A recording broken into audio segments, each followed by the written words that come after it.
Iran की missile कहने को तो आसमान में उड़ रही है, लेकिन उसका धुआं आम आदमी की आंखों में आंसू ला रहा है।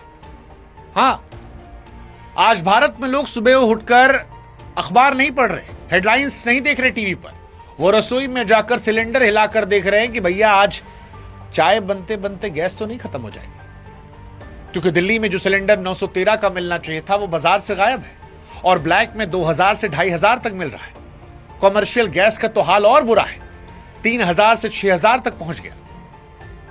वहीं टपरी वाली चाय जिसे पीकर हम दिन भर की जंग लड़ने को तैयार होते थे, आज उसका प्याला हाथ में लेते कड़वाहट महसूस हो रही है। कड़वाहट पत्ती में नहीं है, कड़वाहट कीमत में है, क्योंकि गैस मिल नहीं रहा। तो चाय वाले जीतू नंदू ने 10 रुपए से दाम जो है वो 15-20 कर दिया है। वो समोसा जो मिडिल क्लास वालों का नाश्ता था, आज या तो हलवाई की दुकान पर छोटा हो गया है या फिर उसका दाम जो है वो दोगुना हो गया है। और यहीं से भारत को ईरान की जंग के धुएं में अपने आंसू दिखाई पड़ते हैं, क्योंकि असर उसके किचन में, उसके पेट पर, उसकी जेब में रखे उसके बटुए पर हो रहा है।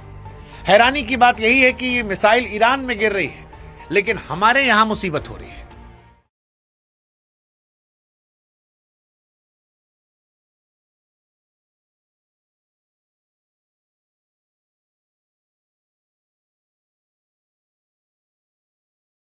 ये सारा खेल उसी समुद्री रास्ते स्ट्रेट ऑफ हॉर्मुज का है, जहां ईरान बैठा है और वहां से वो हमारी आंखों में भी आंसू ला रहा है। लेकिन सवाल यह है कि जब राहत के जहाज चल पड़े तो हमारी गली में लूट क्यों मची है।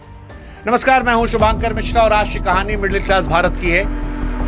हालांकि इससे पहले कि आपको हम डराएं या आप डर में हो, उस डर को हम और बढ़ाएं, बताएं, एक अच्छी खबर दे देते हैं जो शायद इस डर के बीच में आपके चेहरे पर मुस्कुराहट ले आए।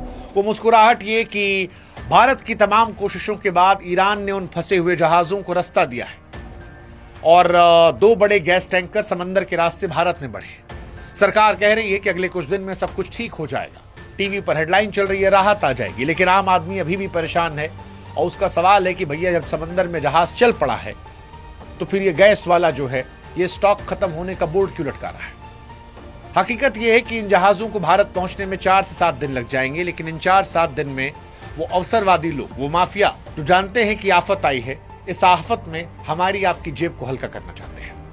हाँ जी, जहाज समंदर में है लेकिन किल्लत हमारी आपकी चौखट पर है। ये माफिया इस 7 दिन के गैप को लूट महोत्सव की तरह मनाना चाहते हैं। लड़ाई जो है वो ग्लोबल है, लेकिन लूट जो है उसे ये लोकल करना चाहते हैं और इसी वजह से हमारे आपकी जेब पर असर पड़ रहा है। दरअसल ईरान की जंग हमारी थाली तक कैसे पहुंची, इसे आसानी से हम समझाते हैं। तो देखिए, सरकार ने घर की सप्लाई बचाने के लिए दुकानों वाली कॉमर्शियल गैस पर रोक लगा दी, जिसका नतीजा यह हुआ कि हलवाई और रेस्टोरेंट के पास गैस खत्म हो गई। जयपुर, दिल्ली, एनसीआर से खबरें आई, कई ढाबे बंद हो रहे या लकड़ी कोयले पर खाना बना रहे। जो खुले हैं वो ब्लैक में 6000 तक का सिलेंडर खरीद रहे। अब गैस महंगी होगी तो फिर हलवाई या तो समोसे का दाम बढ़ाएगा या साइज छोटा करेगा। चाय वाला जो है वो कप छोटा करेगा या फिर दाम बढ़ा देगा। और इसी किल्लत से बचने के लिए इंडक्शन और बिजली वाले चूल्हे लोग खरीदने लगे। वहां भी लूट मच गई। मतलब दुकानों पर इंडक्शन की बिक्री जो है वो 100 गुना बढ़ गई, जिससे 2000 वाला इंडक्शन अब 4000 में बिक रहा है। पर असली डर महीने के अंत का है, जब बिजली का बिल करंट मारेगा। ये जंग का असली असर नहीं है, ये हमारे सिस्टम की कमजोरी थी जो जमाखोरों को पकड़ नहीं पाई, और इसी मजबूरी का फायदा उठाकर लोग लूट कर रहे हैं। लेकिन सवाल ये क्या हमारे पास कोई सिस्टम नहीं था जो देखे कि भैया गोदाम में कई सिलेंडर पड़ा है? क्योंकि सब ठीक वाले दावे के बीच में गैस की लंबी कतार आज भारत का सच है। सरकार कह रही है कि घरेलू सप्लाई को पहली प्रायोरिटी रखा है, प्रोडक्शन 25% बढ़ाया है, ब्लैक करने वालों छापेमारी हो रही है। सुनने में ये अच्छा लग रहा है, लेकिन जमीनी हकीकत ये भी है कि छापेमारी के बाद भी सिलेंडर नहीं मिल रहा। सरकार कह रही है सप्लाई पक्की, लेकिन हकीकत ये कि एक पिता को गैस खरीदने के लिए बच्चे की स्कूल की फीस के पैसे खर्च करने पड़ रहे हैं, क्योंकि सिलेंडर अब सोने के भाव मिल रहा है। सवाल सीधा कि क्या पीएम मोदी की ऊर्जा सुरक्षा फाइलों तक सीमित है? जब जहाज आ रहे हैं तो एजेंसियां अभी भी स्टॉक क्यों दबा रही हैं और प्रशासन का ट्रैकिंग सिस्टम क्यों फेल है? क्या यह किल्लत वाकई युद्ध की वजह से है या लापरवाही की वजह से जो जमाखोरों पर सरकार ने छोड़ रखी? छापेमारी की खबरें तो रोज छपती हैं, लेकिन आपने सुना कि बड़े गैस माफिया का लाइसेंस रद्द हुआ या जेल हुई? नहीं सुना।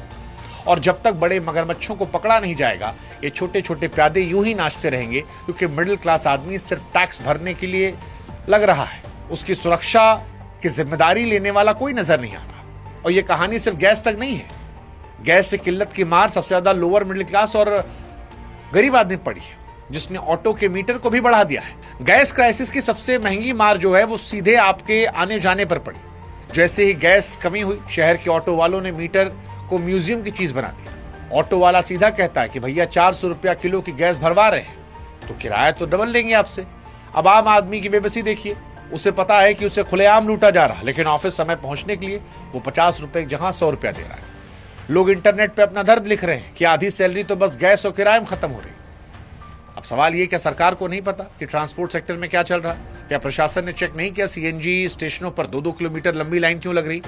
ये महंगाई युद्ध की वजह से उतनी नहीं है जितनी उस मैनेजमेंट की कमी से है जो सरकार को करना था।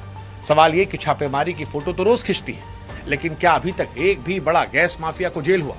जब तक आम आदमी की जेब कटती रहेगी, माफियाओं की तिजोरी भरती रहेगी, तब तक बाबू सिस्टम जो है वो कागज पर महान बना रहेगा और इसका असर मिर्च धनिया से लेकर होटल की थाली तक दिखेगा।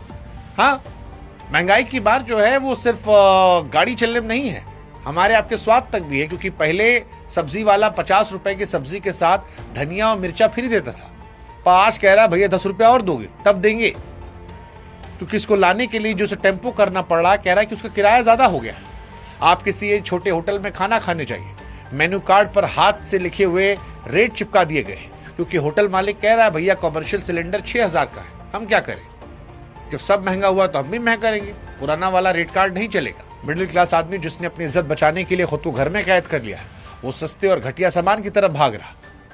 कई आदमी तो लौंडे मैगी खा के सो रहे हैं। लाइफस्टाइल का ये गिरना कोई छोटी बात नहीं है, ये उस भरोसे की टूटने की बात है जो एक नागरिक को अपनी इकॉनमी पर होता है। और इसीलिए बड़ा सवाल उस तैयारी का है जिसके दावे सालों से किए जा रहे थे। हमें बताया गया था कि हमारे पास ऐसे भंडार हैं जो हफ्तों तक देश चला सकते हैं। फिर हफ्ते 10 दिन की जंग में हाहाकार क्यों?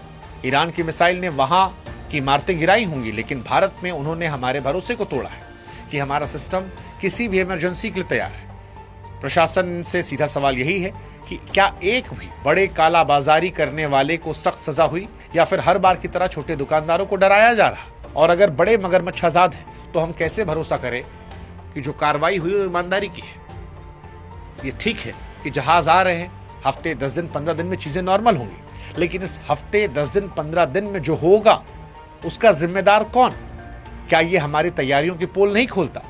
आज सवाल ये नहीं कौन सा देश युद्ध जीतेगा, सवाल ये कि क्या हमारा प्रशासन अपने नागरिकों को इन 10 दिनों में लुटेरों से बचा पाएगा, या फिर अमृतकाल में आम आदमी का हक ये गैस माफिया इसे डकारते रहेंगे? देखिए, राहत वाली बात फिर मैं कह दे रहा हूं, जहाज जो है भारत के तट की ओर बढ़ रहे हैं, लेकिन सवाल यह है कि जब तक वो पहुंचेंगे, जब तक वो रिफाइन होंगे, तब तक क्या इन जमाखोरों की नीयत को सरकार बदल पाएगी? क्या सरकार सुनिश्चित करेगी कि वो राहत आपकी रसोई तक उसी दाम तक पहुंचे जो तय है? हमें कमेंट सेक्शन में आपकी मदद चाहिए। आप जिस शहर में हैं वहां का नाम लिखिए, सिलेंडर का सरकारी रेट लिखिए, कितने मिल रहा है, चाय समोसा का रेट लिखिए, साथ ही बताइए कि आपको कितना इंतजार करना पड़ा। बताइए, इस आवाज को बुलंद कीजिए, आप भी लोगों से शेयर कीजिए और मिलकर हमको अपडेट करते रहिए। तभी मिलकर कुछ हो सकता है, सिर्फ हंगामा करने से कुछ नहीं होगा। कोशिश हमारी आपकी होनी चाहिए कि नीयत बदले, कुछ परिवर्तन हो, और उस परिवर्तन के लिए हम सबको मिलकर मुट्ठी मजबूत करनी पड़ेगी, एक साथ होना पड़ेगा। तो साथ दीजिए हमारा।